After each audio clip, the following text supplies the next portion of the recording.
other shows we have for you to enjoy at myclassicradio.net. The Avengers was most certainly not a household name in South Africa prior to the radio series. With no national television service until 1976, the mechanism simply was not present in the country to show television programs to mass audiences. While many other countries reveled in the filmed adventures of John Steed and company, South Africa was not equipped to join in the fun. The series took Britain by storm and made a major impression in the American markets, being that greatest of rarities, a British series given a network transmission slot. However, as a filmed series, rather than a videotaped one, The Avengers was able to gain a modicum of exposure in South Africa through film rentals. Come and listen at myclassicradio.net. Your Coca-Cola bottler presents Claudia.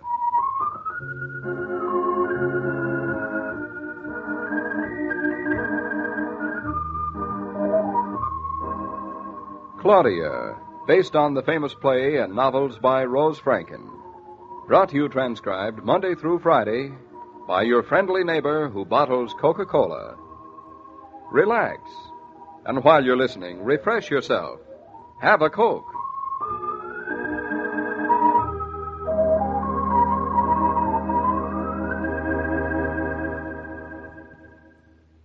And now, Claudia.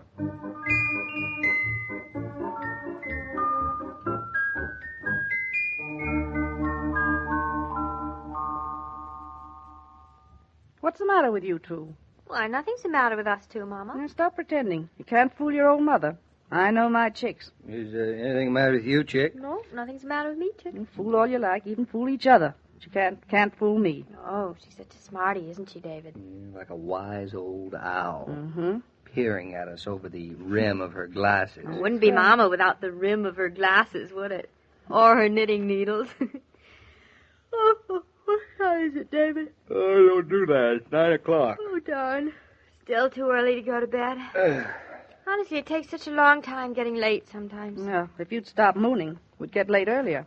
David, she making sense? Worlds of. I am not mooning, Mama. I call walking around the room, looking like a lost sheep, hanging out of a window like a weeping willow, sighing like a sick balloon, mooning. Your definition might be different, but I can't help that. David, you feel like a sick balloon? Now, don't deflate Mama. Oh, sorry, Mama. If she has a feeling, let her have it. I'm reading my book, and there's nothing despondent about a man reading a book. Your pipe's not lit. So? There's something very despondent about a man whose pipe isn't lit and doesn't even know it. Mrs. Sherlock Holmes. I even know what you're despondent about, secretive as you may be. Oh, tell us, Mama. Tell us, Mama. It's that ridiculous piece of land across the road. What's ridiculous about it? You? David, she's calling us names. Go on, Mama. Just because that piece of land was sold to somebody else, you two have been behaving like you lost your best friends. That's sheer nonsense. You ought to be happy and grateful. Well, that's a terrible thing to advise people who've lost their best friend, Mrs. Brown. Why, you couldn't afford that piece of land? No, you're telling I. We couldn't afford it any more than a trip to the moon. About all we can afford is a toothpick. Still, we were going to buy it, weren't we? Then you ought to be dancing in the streets. You've been saved by an unknown friend. Whoever it was that bought that piece of land ahead of you deserves your everlasting gratitude. We wanted to buy it. Precisely. And you would have had to, too, if you hadn't been left behind. What's so terrible about buying it, even if you can't afford it? Oh, I'm all in favor of you wanting to buy it. But I still think you're very lucky.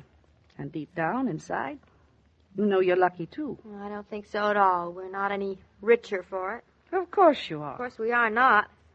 Look, Mama, we were going to buy that land with money that wasn't ours. That's right. Well, then we'd be richer by the land.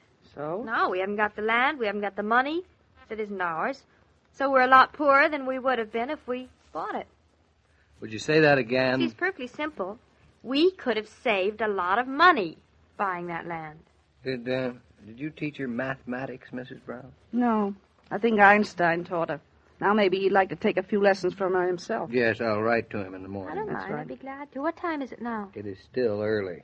I wouldn't mind going to bed early if there's nothing else to do. Do you? I do. Oh. Just look at it. Claudia, you're getting that window pane all cloudy, standing with your nose against it like that. Look at it, Mama. Acres and acres and acres, and the moon shining on it. Look at that scraggly tree. Perfect tree for a swing, you know. Oh, you have a perfect tree for a swing. Well, Tucker here. oh, for heaven's sake, I wonder what he wants at this hour. Come on in, Mr. Tucker. I'm already in, son. Hope I ain't disturbing anything. No. It'll be a pleasant relief to see a cheerful face, Mr. Tucker. Oh, there ain't anything cheerful about my face, Mrs. Brown. Nothing cheerful at all. Oh, I think you've a very cheerful face, Mr. Tucker. Not tonight, ma'am. Tonight my face looks like a green apple pie that's been mashed in. I'm that sad. Well, what are you so sad about, Mr. Old Tucker? man of my disposition, Mrs. Norton, is always sad when he has his nose onto the ground and ain't sniffed up a scent. Say, I ain't interrupting nothing, am I? No, we're just talking. You have that kind of a look about you, like folks who's in the middle of something. Nope, we're in the middle of nothing. What scent was your nose trying to pick up, Mr. Tucker? I ain't seen nothing like it, son. I've been going around all day questioning, asking, snooping, eavesdropping, and it's still a deep, dark secret. What's still a deep, dark secret? Who has purchased the land across the road? Nobody seems to know. Well, Mr. Hankins seemed to know yesterday. It's the first time that old Mr. Hankin, he don't deserve such a respectful title. It's the first time he's held a secret in nigh over 30 years. And all I can say is, it's scurrilous of him. That's what it is. It's scurrilous. Well, all good lawyers keep secrets, Mr. Tucker, Well, scurrilous he or ain't not. been a good lawyer until now, and this is sure a bad time for him to start. Dang him. Well, I don't know why whoever bought that land wants it to be a secret anyway. Whoever bought that land probably doesn't want you to throw knives in his back. That's why he's kept it a secret. I'll bet. I've asked everybody. The editor of the paper, he don't know nothing. The councilman, he don't know nothing. Matthew Warren, he don't know nothing. George Reynolds, he don't know nothing. Nobody knows nothing. Well, how do you expect anyone to know anything when you don't know anything, Mr. Tucker? Hey, I know everything, dang it. You speak the truth when you say I know everything. Yes. And if there would be anybody to know, it would be Jared Tucker. Well, personally, I suggest we drop the whole matter and forget it. Sick and tired of talking about that piece of property across the road. I don't know, and I don't care who bought it. You don't, eh, son? No, I don't want to discuss it any further. It's bought, and that's that. After all, what's so important about it? So somebody bought the land who might not raise cows or farm his land. So what? Who cares? So he builds a Spanish-style stucco house with a swimming pool and 8 sunken gardens. So what? So I'll tell you what. You'll sit here eating your heart out. So you'll sit here kicking yourself because you're not a millionaire. So you'll sit here watching our land contaminated with city folks who haven't got the sense to live decently. So that's what. Mr. Tucker, please stop. Oh, I ain't beefing at you. You two young'uns is all the hope I got for the world. So I ain't beefing at you. I'm beefing at myself. To have the sense, not have the sense 40 years ago to buy up this here land. Oh, what's the use? Delilah says I got a tongue like a snake, you know. Maybe she's right. I love snakes. Don't you, Mama? I think snakes are adorable. Yes, Well, adorable. just thought to let you folks know that. Well, that there ain't nothing to let you know. Yeah, thanks a lot. Say, is that a car pulling up outside? I didn't hear it. Well, you wear your hair flat over your ears, Mama. I heard it. Look, it is. 'Tis a car. Is it? Yeah, probably somebody lost. It is not somebody lost. It's somebody who knows just where he's coming. Well, I'm going You upstairs. stay here, Mama. If it's a friend of yours, I look a mess, so I'm going upstairs. If it's a friend of ours, it doesn't matter if you look a mess. Besides, you don't. No more than usual. Thank you. Who is it, darling? We'll see. Why, come in, Roger. I thought I'd find you all in bed. David said it's too early, Roger.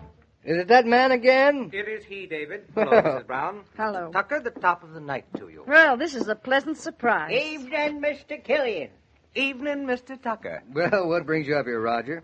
Left you at the office at 5:30. I didn't expect to see you so soon. I am a very unpredictable man, I am. That I you never are. thought of you as being unpredictable, especially. That just proves how unpredictable I am. Well, I guess you are at that. Well, I'm leaving. Well, why so all of a sudden, Mr. Tucker? Oh, it's getting crowded here. Besides, I ain't got no more to say. You might No. have. You might think of something. Oh, don't go. It's not crowded here. I suspect that Mr. Tucker likes to be the star attraction. Oh, I don't like to be, Mr. Killian. I just naturally be. Roger, why are you walking up and down like that? Oh. Down. Was I walking up and down? Spending the night, of course. Why not? I as good as invited myself, didn't I? Oh. No, what are you doing up in these parts anyway? Hasn't a man a right to come and go as he chooses? No. And since when? David, do you think you own Connecticut? No. I don't even own as much of it as I'd like to. Yep, I'm leaving. I says I was going, and I'm a man of my word. If there's anything I hate, it's a man who stands around on one foot, and since I still got both of mine, heaven be blessed, I'm leaving. I feel very badly, Mr. Tucker, driving you out into the night looking so despondent. Oh, there ain't nothing despondent about me. It's these young'uns here who'll be despondent, Mr. Killian. Really? Well, Mr. Tucker's ideas were in mourning because the land across the road has been sold. Well, you ain't mourning exactly, but you ain't kicking your heels together like a couple frogs. Well, neither are you. No. And that is too bad. Something I've always wanted to see was Mr. Tucker kicking his feet together like a frog. Oh, really, Roger? Say, how'd you happen to come up this evening? Didn't tell David a word about it, Impulse? Oh. I just felt like driving up here, and, well, a man likes to walk around his grounds once in a while. Really do have a nice proprietary sense about our farm, Roger. I'm glad. Well, after all, I did introduce you to the place, didn't I? You sure did. Without you, we'd still be poor, deluded city folks. So would I. Now you've returned me the favor, David. What? Without you, I'd probably still be poor, deluded city folks myself. You know what I can't understand, Roger, is if you like coming up here so much as you say you do, well, then why don't you come more often? A man can take advantage of his friends just so long. And after that, he should leave them alone and build his own home. What would you do with a house? I don't know, but I'm going to find out. Where do you think it should be, David? Now, on the hill or right near the road? That is my house. After all, with 50 acres to choose from, you all look like guppies. Yes, dear people, it is my land. My 50 acres of land across the road. Oh, you bought it. I most certainly did. Well, I'll be gold danged. You. We ought to tar and feather you. We ought... What was that? Well, you ought to tar and feather you. You mean Dang it you all. bought it to build on it a Spanish stucco house with swimming pools and So sunken you're gardens? going to turn that land into skyscrapers and factories and Yes, things like so I that? says we ought to tar and feather him. We ought to. I won't have it. Well, I am speechless. But in the meantime, Roger, welcome home. Well, it feels like home already. Now, Mr. Killian, before you waste any more time, you're going to plant that land or keep cows? Well, I don't know exactly. What would you suggest? Oh, you haven't exactly decided, eh? No. Well, you better start deciding, because as them Chinese say, it's later than you think.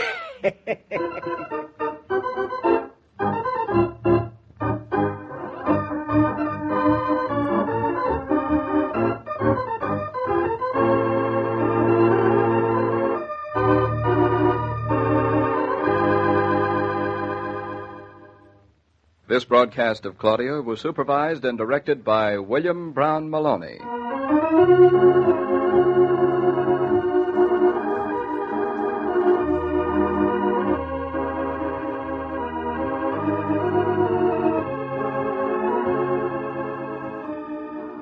The dictionary defines hospitable as receiving and entertaining strangers or guests generously and kindly. That generosity need not include costly foods, so long as it does include a gracious, welcoming smile. The pause that refreshes with ice-cold Coca-Cola induces such smiles. It says, without need for words, "How nice to have you here. Make yourself at home." Where there's Coke, there's pleasant hospitality for young and old. Every day, Monday through Friday, Claudia comes to you transcribed with the best wishes of your friendly neighbor who bottles Coca-Cola. So listen again tomorrow at the same time. And now this is Joe King saying au revoir. And remember, whoever you are, whatever you do, wherever you may be, when you think of refreshment, think of Coca-Cola. For Coca-Cola makes any pause the pause that refreshes. And ice-cold Coca-Cola is everywhere.